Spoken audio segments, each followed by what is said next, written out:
Hi there, welcome back to my channel. In today's lesson, we are looking at some important phrasal verbs with up. So let's get started.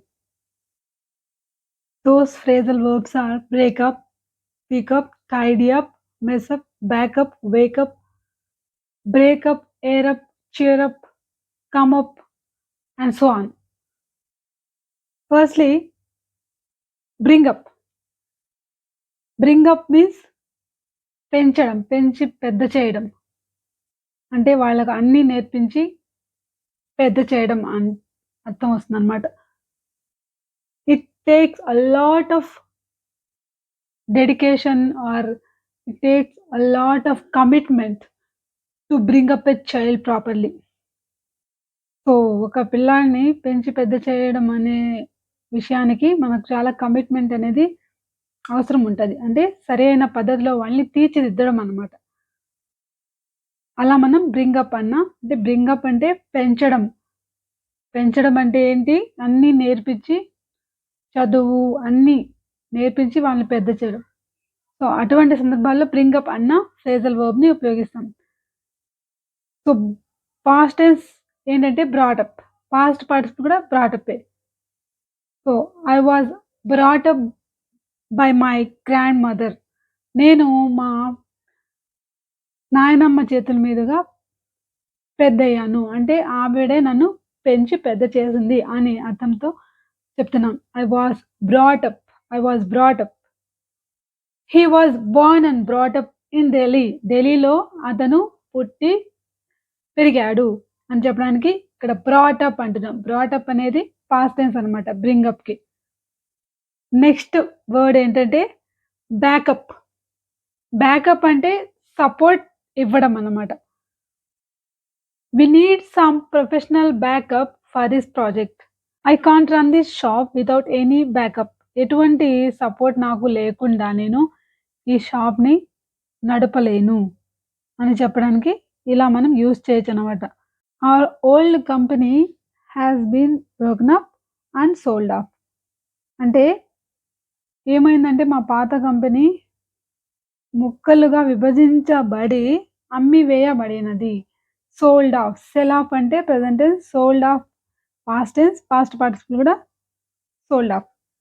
So, broken up అంటున్నాం. అంటే ఏంటి ఇక్కడ విభజించబడి ముక్కలు ముక్కలుగా చేయబడి అంటే వేరే వాళ్ళ చేత అని అర్థం అన్నమాట. Breakup past tense broke up, past participle broken up. So, it has been broken up. ఇలా మనం బ్రేకప్ అన్న ఫ్రేజల్ వర్బ్‌ని యూజ్ చేయొచ్చు. ఇంకొక అర్థం కూడా ఉంది బ్రేకప్ అంటే. She has broken up with her boy friend. అంటే ఇక్కడ విడిపోయింది అని చెప్పే అర్థంతో యూజ్ చేస్తున్నాం అన్నమాట. Reena and Lakshman have broken up. వాళ్ళిద్దరూ విడిపోయారు అని చెప్పే అర్థంలో ఇక్కడ బ్రోకెన్ అప్ అంటున్నాం. Come up. కమ్ అప్ అంటే ఏంటో చూద్దాం. Little boy came up to me and asked for money. అంటే ఇక్కడ కమ్ అప్ టు అంటే నా వైపుగా వచ్చాడు. నా వైపుగా వచ్చి డబ్బులు అడిగాడు అని చెప్పడానికి he came up to me. Came up అంటున్నాం పాస్ట్ టెన్స్ కాబట్టి. What points came at the meeting. ఇక్కడేంటంటే ఏ పాయింట్స్ డిస్కషన్‌కి వచ్చాయి అంటే points came up at the meeting. Next one ఏంటంటే కీప్ అప్. కీప్ అప్ అంటే దీనికి కూడా 2 మీనింగ్స్ ఉన్నాయి. Don't keep him up, let him go to bed. అంటే అతని నిద్రపోకుండా ఆపొద్దు. Don't keep him up. Up అంటే ఇక్కడ మేలుకొని ఉంచొద్దు. అతన్ని మెలకువగా ఏమి ఉంచక్కర్లేదు. అంటే బలవంతంగా అతన్ని మెలకువగా ఉంచొద్దు. పడుకోనివ్వండి. Don't keep him up.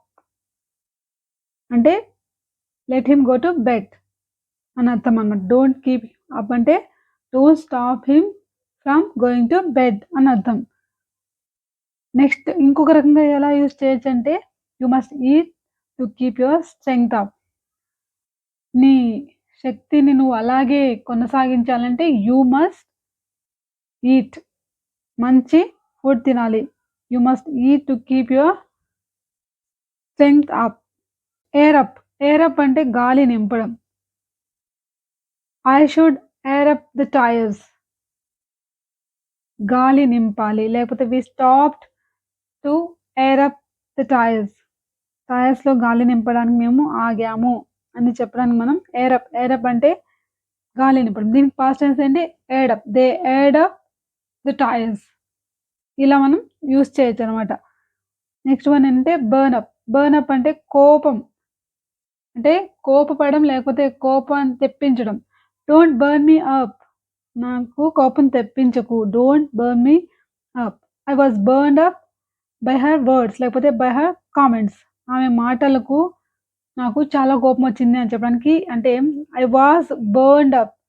I was burned up. ఆమె మాటల చేత నేను కోపం నాకు వచ్చింది అని చెప్పడానికి I was burned up by her comments, by her words. ఇలా మనం యూజ్ చేయొచ్చు. బర్న్ అప్ అన్న ఫ్రేజల్ వర్బ్‌ని. అంటే కోపం తెప్పించడం లేకపోతే కోపం తెప్పించడం. Don't burn me up. Don't burn him up. కోపం తెప్పించకు అని అర్థం అన్నమాట. నెక్స్ట్ వర్డ్ ఏంటంటే మెస్ అప్. మెస్ అప్ అంటే స్పాయిల్ చేయడం లేకపోతే తప్పు చేయడం. ఏదైనా ఒక పనిని మొత్తం ఖరాబ్ చేయడం అన్నమాట. You have messed up my pizza. నేను చేస్తున్న పిజ్జాని నువ్వు చెడగొట్టావు.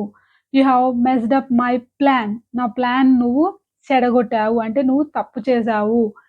దానివల్ల మొత్తం స్పాయిల్ అయింది అని చెప్పడానికి you have messed up my plan. The wind has messed up my hair. నా జుట్టుని చెరిచింది. ఈ గాలి మొత్తం చెల్లాచెదురుగా చేసేసింది అని చెప్పడానికి the wind has messed up my hair or his hair ఇలా చెప్పొచ్చనమాట. సో, మెస్డ్ అప్ అంటే మీనింగ్ అంటే మెస్ అప్ ప్రెజెంట్ టెన్స్ అయితే మెస్డ్ అప్ అంటే past tense. Don't mess it up అని కూడా అనొచ్చు. మెస్ ఇట్ అప్ అని కూడా అనొచ్చు.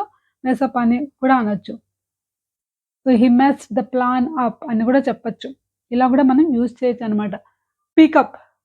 స్పీకప్ అంటే కొంచెం గట్టిగా మాట్లాడు వినపడేలా అని చెప్పే అర్థంతో యూజ్ చేస్తామనమాట. I can't hear you. You will have to speak up. నువ్వు గట్టిగా మాట్లాడాల్సొస్తుంది. Stop muttering and speak up. ఆ గొణుగుడు ఆపి గట్టిగా మాట్లాడు వినపడేలా. Just speak up. ఇంకో అర్థంతో కూడా మనం యూజ్ చేయొచ్చు. అదేంటంటే నీ ఒపీనియన్‌ని చెప్పు అని చెప్పడానికి. If you have any problems please speak up. If you disagree with me please speak up. నువ్వు నాతో సమ్మతించనట్లయితే చెప్పు. నీ ఒపీనియన్ చెప్పు అని చెప్పడానికి స్పీకప్. ఇక్కడ స్పీకప్ అంటే నీ అభిప్రాయం చెప్పు. నీ ప్రాబ్లమ్స్ ఏంటో చెప్పు అని చెప్పడానికి యూజ్ చేస్తున్నామన్నమాట. నెక్స్ట్ వర్డ్ ఏంటంటే టైడీ అప్. టైడీ అప్ అంటే శుభ్రం చేయడం. అంటే చక్కబెట్టడం. I have to tidy up my cupboard. అంటే నా కబోర్డ్ నేను చక్కబెట్టాలి. I should tidy up my room. లేకపోతే I have to tidy the room up. ఇలా మనం యూజ్ చేయొచ్చు. మనం దీన్ని నౌన్‌గా కూడా యూజ్ చేయొచ్చు. అదెలా అంటే let's have a quick tidy up before mom arrives. అమ్మ వచ్చే ముందుగానే మనం వెంటనే చక్క పెట్టేద్దాం. అంటే ఇక్కడ let's have a quick tidy up అన్నాం. ఇక్కడ టైడీ అప్ అనేది ఒక నౌన్‌గా యూజ్ చేయబడింది. ఇలా మనం టైడీ అప్ అన్న ఫ్రేజల్ వర్బ్‌ని యూజ్ చేయొచ్చు. దీని పాస్ట్ టెన్స్ ఏంటి?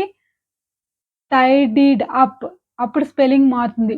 టీఐడీవై కాస్త టీఐడీఐఈడీగా మారుతుంది. I have tidied my room up. I have tidied my cupboard up. Book shelf up. లేకపోతే I have tidied up my book shelf. ఇలా చెప్పొచ్చనమాట. టైడీ అప్ అంటే చక్కబెట్టడం అని. నెక్స్ట్ వన్ ఏంటంటే చీర్ అప్. చీర్ అప్ అంటే ఉత్సాహపరచడం అని.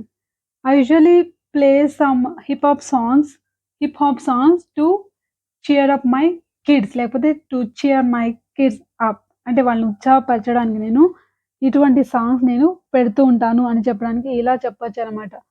హే cheer up. Things aren't that bad. అంతా బాగానే ఉందిలే. నువ్వేమి దిగులు పడకు. చీర్ అప్ అని మనం ఎవరినైనా ఉత్సాహపరచడం అన్నమాట. ఇలా కూడా మనం యూజ్ చేయొచ్చు. నెక్స్ట్ వన్ ఏంటంటే డ్రెస్ అప్. డ్రెస్ అప్ అంటే తయారవ్వడం. ఎగ్జాంపుల్‌కి I would like to dress up in traditional wear లేకపోతే ఇన్ ట్రెడిషనల్ క్లోత్స్.